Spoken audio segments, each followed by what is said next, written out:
Hello. Oh, so here's the thing. When someone says hello, there's usually a response back. So let me just tell you what's going on. You're being rude and disrespectful to your probation officer. You act like you're not on probation. When I say there's to be no contact, there's to be no contact. And now you're using profanity towards the probation officer like you're not on probation and that this is somehow his fault. It is not. It's all your fault. You're here because you're on deferred adjudication for injuring someone who's an elderly person. That's why you're here. You're not on probation because he placed you on probation. You're not on probation because he committed a crime and you're taking the time for him. You're here because of your actions and you're acting as though none of this is your fault. This is all your fault, 100%. I'm not acting like none of it's my fault, and I take accountability for what I've done. No, you have not taken accountability. Did you take accountability for using profanity towards him? No. No, I didn't. And I don't know why people think that when you're in a situation where you should be using logic to find what are using your cognitive skills to decide how I'm going to proceed with this, instead, you go after your probation officer. And the probation officer, let's be honest, every defense attorney will tell you a probation officer holds your life in their hands because you know what? Let's say you're supposed to report to probation at 9 a.m. and you end up reporting at 9:05. Guess what? You have not reported at 9 a.m. A probation officer can say, hey, that's a no report. But sometimes they may take sympathy on you and say, I realize what's going on. They're here, but they don't have to do that. Yes. And you using profanity towards a probation officer is not helping your case at all. And I understand that. And the reason why I did, and I didn't, I just said the F word because he called me a liar. And when I didn't lie to him about any situation that was going on, I sent them all the information from my legal aid lawyer. I sent them everything. He even gave me his personal number for me to contact him. When I had to go to the emergency room and had to get a blood transfusion, he even offered to take me there.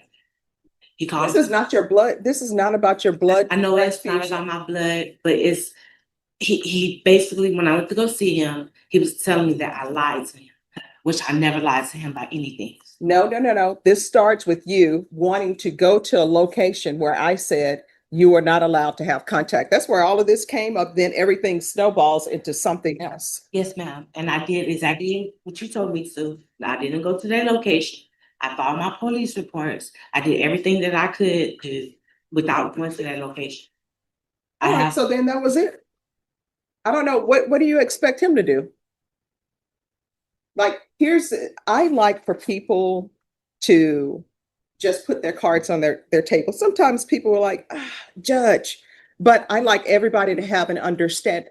So you go to him because you want to go to a location and retrieve items when I told you you couldn't go to that location. So we're back to the point. What did you want him to do? I asked him, was there any assistance or any way that I could? He told me, I don't know.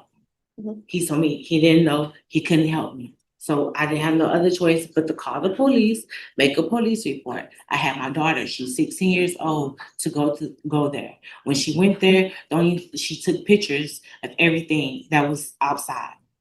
All right, so again, what did you want him to do? He said, hey, I don't know, there's nothing I can do for you. When I contacted Miss Adams, she told me to ask my probationer if there's any assistance that he can help me or provide without going to that location. And he's saying no. And he said no. And I told him I don't have no other choice. My children is 16 and 18. They didn't have the money. They don't have money for you all. My daughter just quit her job because no one was able to take her to work. So I didn't have nobody else to help me get. So again, I don't know how this translates into you using profanity against him. He's like, I can't help you. And honestly, it's not his job to help you get your things. Really, you know what a probation officer's job really is? And they'll correct me if I'm wrong, but their job is to make sure that you abide by your conditions. Everything else that they're doing is just extra, but that's not their job. It's not, for example, if you can't pay your utilities, it's not their job to find places for you to pay utilities. They'll do it. They'll say, here's some places that you can call. But that's not his job. And if he tells you, I can't help you with getting your things, again, we're back to the point. He says, I can't help you. So what do you want him to do? He's like, I can't help you. And How does that translate into using profanity against him? And then telling him, sending him an email, telling him all this is his fault and it's on his shoulders. It's not. All of this happened because of you. Guess what? You can't go to that location because you injured an elderly person. That's why it's all your fault. And there are consequences for all our actions. It is, and I communicated with him. I told him everything. I sent every case number. I even sent him my legal aid information. I sent everything. I tried to do everything the right way before it even went out of hand. But see, here's what you don't understand, and you're not internalizing what I'm saying. He is telling you, I can't help you with that. And you still keep going back to him. He's already told you, I can't help you with that. Giving him numbers to your legal aid, giving him numbers to this person saying, we're trying to help her get her things. He can't help you with that. His whole role is to supervise you on probation. That's it. He can't say, you know what I'm going to do? I tell you what, let me go over there and get your things for you. He can't do that. That's not his job. Now, if he offers to do that, great, but he doesn't have to. He has told you more than once, I cannot help you with that. I still don't understand how that goes and translates into you using profanity against him. His job is hard as it is. And then to have somebody come in and use profanity against them, that's an issue. And then to have you go into that location when you know you're not supposed to, that's an I issue. never did go to the location. I didn't. I had to call the police from a different location. To make All right, so you called the police and then what happened? I made the police report. I went down to the property. I also went down to 315, the headquarters, to fill out all the information because the day I was arrested, everything was stolen. My car, my credit cards, everything. So I'm trying to do everything that I have to do the best way that I can, the right way. All right, the right way is not using profanity against your probation officer. That's not the right way. The right way is not being disrespectful. And you know what? This whole thing with the injury to the elderly, where I ordered anger management, you do have an anger problem. Because when people tell you no, you can't accept that, you take it to 100. He said, I can't help you with that. And then you use profanity against him. You're calling him all sorts of names. Nobody likes to be called out there, give a name. I didn't call him out his name. I just said it was fine. I didn't have no other choice. So I would have to figure it out. No. We're not here because you said it was just fine. Where is the officer?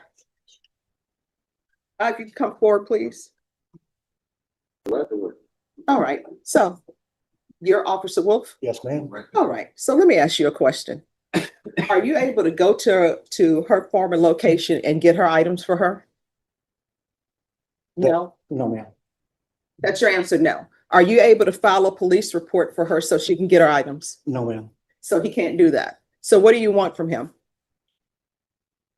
I had to do it on my own. So if there's something he can help me with, and then that's Well, see, that's the thing. Now, when you're before me and you're looking at potentially going to prison, now you're like, oh, well, he can't help me with that. He's told you that. Be an adult, solve your own problems. This is supposed to be problem solving. That's why you're on probation, for anger management issues, because you can't problem solve. I don't know, maybe you never were taught to problem solve, but if he's telling you, no, he can't do that, that's not in his job description, then there's no need to use profanity against him. He's told you, I can't do it. Judge, if I could Yes. speak for a minute. Throughout my time working with Ms. Holmes, it's been pretty apparent that she has a pattern of not taking responsibility or accountability for her behavior. This last incident just kind of made it painfully obvious how there's a deeper issue. Mhm. There's a heart issue. Until she can get her heart right, this pattern of behavior is going to continue for her throughout her life. Mhm. And she's going to continue to be a danger to herself, to the community, to her victims, everybody. She needs to get her heart right and realize that choices and actions have consequences, good and bad, intended and unintended, anticipated, unanticipated. And until she gets her heart right and realizes that, this is just gonna continue. All right. Thank you so much. And thank you for coming down. Yes, ma'am. So you're going to have to start using your cognitive skills and your problem solving. That's it. When somebody tells you they can't do something, then they can't do it. If somebody tells you, no, I can't take you to the grocery store today, figure it out. He is not really responsible for anything outside of his job description. If he does something outside of his job description, that's just probation officers being nice. And I understand that, but why would you offer to try to help me when I'm asking for some type of help, and then you tell me you can't help me? Yeah, he said no. Let me just tell you, here's a perfect example. And I've been in situations where people have told me no. And my thing is, I want you to not send me place to place. If the answer is no, just tell me no and I'll figure it out. He told you no.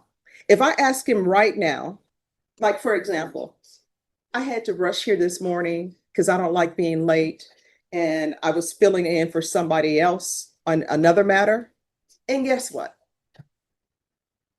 My tank is at a fourth. I don't like it being at a fourth. Now, would somebody go, excuse me, could you go and put gas in my car for me? They're going to say no. Now, what do I do with that? Do I use profanity against him? How dare you not go put gas in my car? He's just told me no. So guess what? As an adult, I got to figure it out. That's it. You got to figure it out. And your figuring it out is, let me get angry with somebody and use profanity against them. And maybe they'll then become so afraid of something and say, okay, we'll do that for you. Not his job. And I can tell you right now, if you don't start treating people with respect, one, you're not going to get anywhere, because when you disrespect people, they don't want to help you.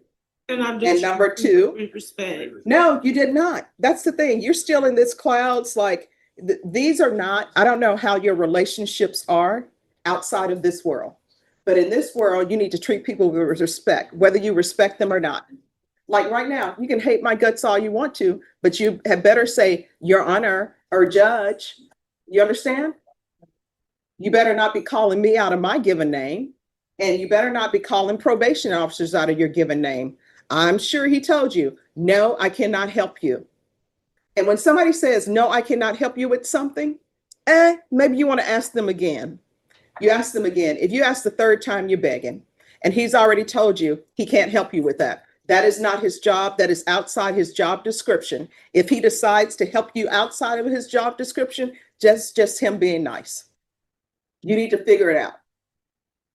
The same way people have children and you figured out how to have children, you need to figure out how to get the rest of your life together. You're on probation because of your actions. And honestly, the reports I received, I will tell you, when I received that report, I told them, file a motion to revoke. And then probation came to me and said, Judge, could we do a compliance hearing and have her come in? And I'm like, yeah, if you all want to do a compliance hearing, we will do a compliance hearing. So this is the last time I'm having this conversation with you, telling you, you need to be respectful to people and you need to learn how to problem solve. How old are you? 33. You're 33-year-old. You figured out how to get all of those piercings, right? You figured out how to get the nails. You figured all of that out on your own. You need to figure this out on your own.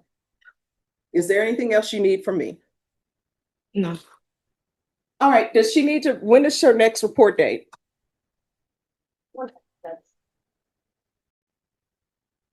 And are you employed? You told me I had 30 days to find a job. I had a business, but all my stuff is gone. All right. So that'll be a no. So Miss Ferguson, Yeah. Recall her for the week of August 11th. And I'm going to see how you're doing on probation. What date? I can do that, that's my date, the 11th. All right, so you're coming back on August 11th for me to get a report on what's going on. If you'll give her a reset form. Yes, ma'am. Probation, Yes, Judge. when is her next report date with you? It's not, I have an appointment set right now, from Officer Wolf's information. She was supposed to be reporting. He wrote on the paper, July 9th. Twice a month. July 9th? That's what he wrote on the paper. All right, so she said her next her next appointment date with him is July 9th. All right, Have to confirm, Mr. Wolf was mentioning that the GPS is supposed to have been installed as well, but that she did not have it. all right. I don't have nowhere to stay, nor address. It was ordered June 5th. And it was supposed to be done through work release waive the fees for partial for employment purposes only. All right, so if you all could give her a list of places for her to find housing. And then we're gonna come back on August 11th, and by August 11th, you need to have the GPS on. All right, thank you.